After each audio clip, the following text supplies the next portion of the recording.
નકલી અધિકારી, નકલી વકીલ અને નકલી ડોક્ટર બાદ હવે નકલી પુત્રનો ભાંડો ફૂટ્યો. અમદાવાદ પોલીસે લાપતા બાળકોના પરિવાર સાથે છેતરપિંડી આચરનાર શખ્સની ધરપકડ કરી. આરોપી ગમે તે જિલ્લામાં જઈને નકલી દીકરો બની પરિવારજનોની લાગણી સાથે રમતો. આરોપી ગુમ થયેલા બાળકોના પરિવારને ટાર્ગેટ કરતો.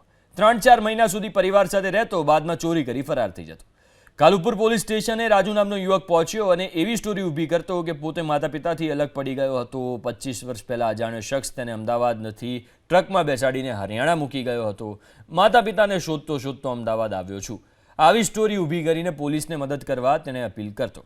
કાલુપુર પોલીસે રાજુ નામના યુવકની મદદ કરવા તેની ફોટો સાથેની જાહેર ખબર છપાવી, જેના આધારે એક પરિવાર કાલુપુર પોલીસ સ્ટેશન પહોંચ્યો અને 2008માં પુત્ર ગુમ થયો હોવાનું કહીને રાજુ જ તેનો પુત્ર હોવાનું માની પોતાની સાથે તેને લઈ ગયો.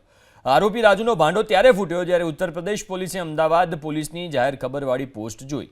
ઉત્તર પ્રદેશ પોલીસે અમદાવાદ પોલીસનો સંપર્ક કર્યો અને રાજુ નામનો શખ્સ મહાઠગ હોવાની જાણકારી આપી. આ સાંભળીને કાલુપુર પોલીસ પણ ચોંકી ઉઠી. તપાસ કરી તો જાણવા મળ્યું કે આરોપીએ પરિવારના ઘરમાંથી ચોરી કરી હતી. ત્યારબાદ કાલુપુર પોલીસે તેની ધરપકડ કરી. પ્રાથમિક તપાસમાં જાણવા મળ્યું કે આરોપીએ આવી રીતે અન્ય રાજ્યમાં અનેક પરિવાર સાથે છેતરપિંડી આચરી હતી. તો આરોપી છે એ મૂળ એનું નામ છે ઇન્દ્રરાજ ચુનીલાલ મેઘવાલ, જે ગુસાઈ કી જોડી જિલ્લો ગંગાનગર રાજસ્થાનનો રહેવાસી હોવાનું એ જણાવે છે. અને ત્યારબાદ ખૂબ લાંબા સમયથી એ પરિવારથી ઘર છોડીને નીકળી ગયો છે.